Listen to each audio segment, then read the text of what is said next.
Hello and good morning all of you. स्वागत आहे तुमचं मेगाबीट एज्युकेशनच्या यूट्यूब चॅनलवर.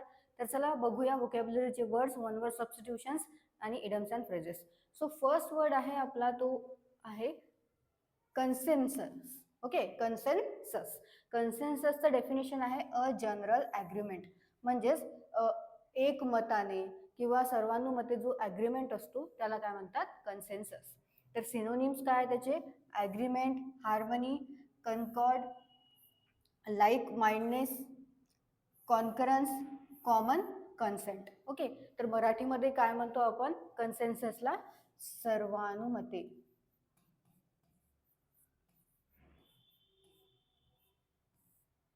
किंवा एकमत. ओके, नेक्स्ट अँटोनिम्स काय आहे, डिसॲग्रीमेंट, मायनॉरिटी विव, डिफरन्स. तर हे आहेत कन्सेन्ससचे सिनोनिम्स अँड अँटोनिम्स आणि मराठीमध्ये त्याला सर्वानुमते किंवा एकमत असं म्हणतात. नेक्स्ट बघूया, नेक्स्ट वर्ड आहे हॉल्ट. हॉल्टचं डेफिनेशन काय आहे, of a person pull or drag with effort or force, म्हणजेच जोराने खेचणे, जोराने ओढणे, त्याला काय म्हणू आपण, हॉल्ट असं म्हणू.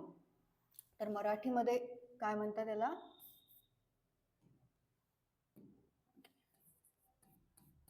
जोराने खेचणे किंवा जोराने ओढणे, ओढून नेणे. ठीक आहे, मराठीमध्ये काय म्हणतात, जोराने खेचणे, जोराने ओढणे किंवा ओढून नेणे. याला इंग्लिशमध्ये वर्ड आहे तो आहे हॉल्ट. सो सिनोनिम्स आहेत ड्रॅग, पूल, टग, हेव, हम्प, ट्रेल, ड्रॉ, टो, मॅनहँडल. आणि अँटोनिम्स आहेत push, blast, crash, thrust. Okay, so synonyms and antonyms आहेत हॉल्टचे हे. आणि हॉल्टला काय म्हणतात मराठीमध्ये, जोराने खेचणे, जोराने ओढणे किंवा ओढून नेणे, ड्रॅग करणे, पुल करणे. नेक्स्ट वर्ड बघूया, नेक्स्ट वर्ड आहे कोलोनियल. कोलोनियल म्हणजे काय आहे, a native or inhabitant of a colony, म्हणजेच वसाहतीचे किंवा वसाहती संबंधी जे असते त्याला आपण काय म्हणतो, कोलोनियल. म्हणजेच a native or inhabitant of a colony. So मराठीमध्ये म्हणतात कोलोनियलला वसाहतीचे किंवा वसाहती संबंधी. सो सिनोनिम्स बघूया, सिनोनिम्स आहेत ग्रुप, जॉईन, टुगेदर. आणि अँटोनिम्स आहेत सेपरेट आणि डिसजॉईंट. ओके, नेक्स्ट बघूया ओव्हरऑल. ओव्हरऑलचं काय मिनिंग आहे, तर impress someone so much that they are silent or inhibited, म्हणजेच कोणामध्ये दहशत बसवणे, की कोणी भिलं पाहिजे, कोणी आपल्याला घाबरलं पाहिजे, तर दहशत बसवणे किंवा दरारा बसवणे, त्याला आपण इंग्लिशमध्ये म्हणतो ओव्हरऑल. ओके, मराठीमध्ये काय आहे याचं मिनिंग,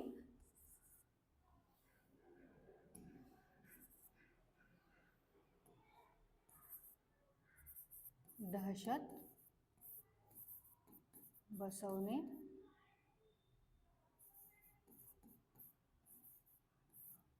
किंवा दरारा बसवणे. ओके, सिनोनिम्स आहेत intimidate, daunt, cow, take someone's breath away or disconcert, blind someone with something. Okay, हे आहेत सिनोनिम्स कशाचे, ओव्हरऑलचे. अँटोनिम्स आहेत डिस्करेज, फेल. ओके, सो ओव्हरऑलला काय म्हणतात, की मराठीमध्ये कोणाच्या मनामध्ये दहशत बसवणे किंवा दरारा बसवणे, म्हणजे कोणी आपल्याला घाबरलं पाहिजे. ओके, नेक्स्ट बघूया one word substitution. So one word substitution मध्ये फर्स्ट वर्ड आहे तो आहे होर्डिंग. ओके, सो होर्डिंगचं मिनिंग काय आहे, to secretly store more than what is allowed, म्हणजेच एखादी वस्तू किंवा एखादं समजा धान्याचं कोणाचं दुकान आहे, तर जेवढं अलाउड आहे, जेवढी क्वांटिटी अलाउड आहे त्याच्यापेक्षा जास्त प्रमाणात ती क्वांटिटी स्टोअर करून ठेवणे किंवा ते धान्य किंवा कोणती पण वस्तू स्टोअर करून ठेवणे, अलाउ पेक्षा जास्त, त्याला आपण काय म्हणू, होर्डिंग. ओके, सो होर्डिंग म्हणजे काय होते, संचय, संकलन किंवा जतन.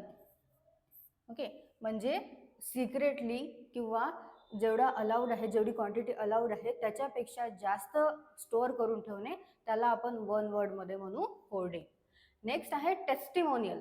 टेस्टिमोनियल म्हणजे काय होतं? So a written statement about the someone's character usually provided by an employer.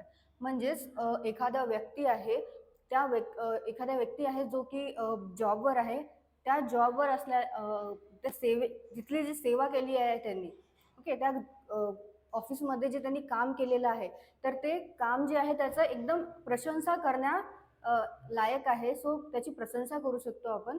त्यांनी इतकं चांगलं काम केलेलं आहे त्याच्या सेवेमध्ये, तर त्याला वन वर्डमध्ये काय म्हणूया आपण? टेस्टिमोनियल. ओके, एखाद्याला सेवेबद्दल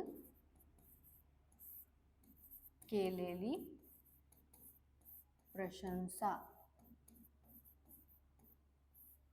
ओके, त्यांनी जे सेवा दिलेली आहे, ऑफिसमध्ये आहे, कुठे पण आहे, त्यांनी एक चांगली सेवा केलेली आहे, सो त्याला आपण काय म्हणू की टेस्टिमोनियल. त्याला आपण वन वर्डमध्ये म्हणू. कशाला? एखाद्याने सेवाबद्दल केलेली जी प्रशंसा असते, एखाद्याची केलेली प्रशंसा, त्याच्या सेवेबद्दल त्यांनी जे वर्क केलेलं आहे, त्यांनी जे सेवा दिलेली आहे, त्याला आपण वन वर्डमध्ये म्हणू टेस्टिमोनियल. नेक्स्ट मी करेक्टली स्पेल्ड वर्ड बघूया. सो फॉर ABCD या ऑप्शन्समध्ये जे की शॅम्पेन आहे, तो ऑप्शन करेक्टली स्पेल्ड आहे ऑप्शन नंबर बी. ओके, CHAMPAGNE, शॅम्पेन हा करेक्टली स्पेल्ड वर्ड आहे. Next curiosity. So क्युरिओसिटीमध्ये option number बी जो आहे तो करेक्टली स्पेल्ड आहे. सो त्याची स्पेलिंग काय आहे क्युरिओसिटीची? CURIOSITY. क्युरिओसिटी म्हणजे काय होते? कुतूहल होते. ओके, कुतूहल, जिज्ञासा,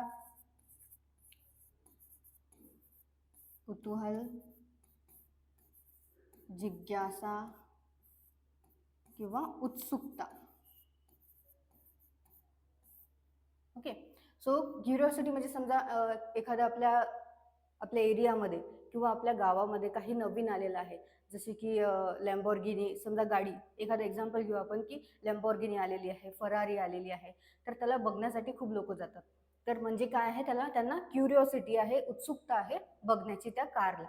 ओके, सो नेक्स्ट बघूया idioms and phrases. Idioms and फ्रेजेसमध्ये फर्स्ट आहे फ्लिंग युअरसेल्फ इनटू.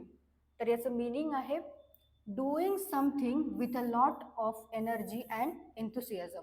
म्हणजेच स्वतःला त्या काम करण्यामध्ये झोकून देणे.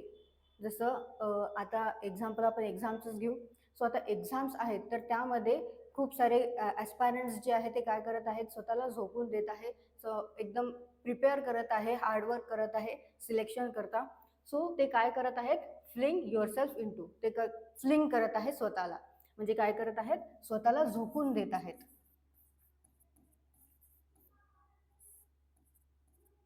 स्वतःला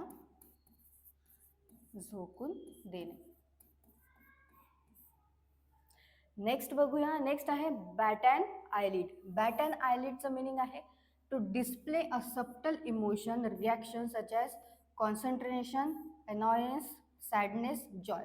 म्हणजेच एक इमोशन जे आहे, स्वतः एखादं काही आपल्याला हॅपी फील होत आहे किंवा आपण अनॉय होत आहे, आपल्याला राग येतो आहे किंवा आपण सॅड फील करत आहे, तर एक सबटल इमोशन किंवा रिॲक्शन आहे ते दाखवणे म्हणजे काय करणे?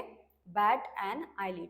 ओके, एखादा व्यक्ती असतो जो इमोशन्स त्याचे दिसून येतात, तो चिडलेला आहे किंवा हॅपी आहे, ते सगळं. सो त्याला काय म्हणू की तो आहे बॅट अँड आयलिड. पण समजा एखादा नाही दाखवत आहे, सो तो काय आहे मग? If someone doesn't bat and आयलिड, म्हणजेच तो काय करत आहे? शो नाही करत आहे, त्याचे जे रिॲक्शन इमोशन्स आहे ते शो नाही करत आहे. ओके, रिॲक्ट नाही करत आहे. पण जो रिॲक्ट करत आहे, जो शो करत आहे त्याचे इमोशन्स, त्याला आपण म्हणू बॅट अँड आयलिड.